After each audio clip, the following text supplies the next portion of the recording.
جگہ پر، مکے میں ہے تو صدیق دوسرا، مدینہ میں ہے تو صدیق دوسرا، غار میں ہے، جہاں پر ساری دنیا میں جہاں پر بھی جتنی خصوصیات ہیں اللہ نے پہلے نبی کو رکھا، ساتھ صدیق کو رکھا۔ ایک مقام ایسا آیا جہاں پر صدیق پہلے نبی بعد میں، جہاں پر بولیں بولیں بولیں صدیق پہلے نبی بعد میں۔ جب غار میں پہنچے اپنے کندھوں پر وزن اٹھایا، جو لوگ عمرے پر جاتے ہیں ان سے پوچھے کہ غار ثور کا سفر کتنا ہے؟ یہ 5-6 کلومیٹر کا سفر جو بندہ جاتا ہے، اکیلا جانا اس کے لیے مشکل، لیکن پھر بھی دیکھیے صدیق کے کمال کو، جس نے نبوت کا وزن اٹھایا ہوا، اور وہ نبی جو فرشتوں کا بھی نبی ہے، وہ نبی جو انسانوں کا بھی نبی ہے، وہ نبی جو نبیوں کا بھی نبی ہے، وہ نبی جو رسولوں کا بھی نبی ہے، وہ نبی جو فرشتوں کا نبی ہے۔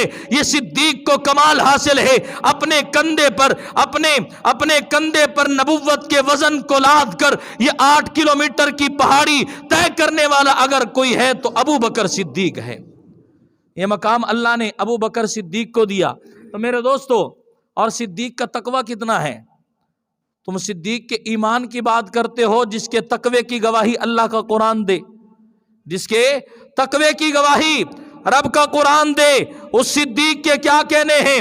میرے دوستو، یہ وہ صدیق ہے جس کے بارے میں اللہ کا قرآن کہتا ہے وَسَيُجَنَّبُهَا الْأَتْقَى، صدیق سب سے زیادہ متقی ہے۔ میرے دوستو، اور اگر بلال رضی اللہ عنہ کو جب آپ نے آزاد کیا، لوگوں نے کہا کہ ناموری کے لیے کیا ہوگا، اللہ نے کہا نہ، صدیق کے بارے میں یہ نہ کہنا، صدیق کا عمل اتنا مقبول ہے۔ وَمَا لِأَحَدٍ عِندَهُ مِن نِعْمَةٍ تُجْزَى، بلال کا حضرت ابو بکر پر کوئی احسان نہیں ہے، کیونکہ آدمی کسی غلام کو آزاد کرواتا ہے شاید اس کا احسان ہو، کسی کو چھڑواتا ہے شاید اس کا احسان ہو۔ اللہ کہتا ہے بلال کا صدیق پر احسان نہیں ہے، بلکہ صدیق کا احسان بلال پر ہے۔ اسی لیے قرآن نے کہا وَمَا لِأَحَدٍ عِندَهُ مِن نِعْمَةٍ تُجْزَى إِلَّا ابْتِغَاءَ وَجْهِ رَبِّهِ الْأَعْلَى، صدیق کی نظر میں دنیا نہیں تھی، صدیق کی نظر میں اللہ کی رضا تھی، اللہ کی رضا تھی۔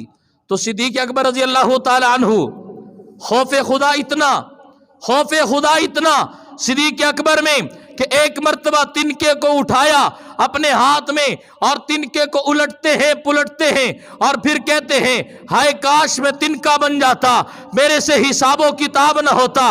پھر آپ نے چہچہاتی ہوئی چڑیا کو دیکھا، ایک بیل سے ایک ڈالی سے دوسری ڈالی پر، ایک ٹہنی سے دوسری ٹہنی پر چہچہاتی ہوئی صبح کے وقت میں پھرتی ہے۔ صدیق باغ میں پہنچتے ہیں، دیکھا کہ چڑی چہچہا رہی ہے، کبھی اس ڈالی پر کبھی اس ڈالی پر۔ صدیق اکبر رضی اللہ تعالی عنہ اس چڑیا کو دیکھ کر کہتے ہیں ہائے کاش اللہ تو مجھے بھی پرندہ بنا دیتا، یہ کبھی اس ڈالی پر کبھی اس ڈالی پر، کبھی اس ٹہنی پر کبھی اس ٹہنی پر، اس سے کوئی حساب و کتاب نہیں ہے۔ صدیق تو کیسے حساب و کتاب دے گا؟ تو اپنے رب کے سامنے کیسے پیش ہوگا؟ جس صدیق کے تقوی کی گواہی رب کا قرآن دے، جس کے ایمان کی گواہی رب کا قرآن دے، جو 40 سال کی عمر میں پہنچے نبی کا ساتھی ہو، جو بچپن میں ہے تو نبی کا ساتھی ہے، جو لڑکپن میں ہے تو نبی کا ساتھی ہے، جو غار میں ہے تو نبی کا ساتھی ہے، غزوہ بدر میں ہے نبی کا ساتھی ہے،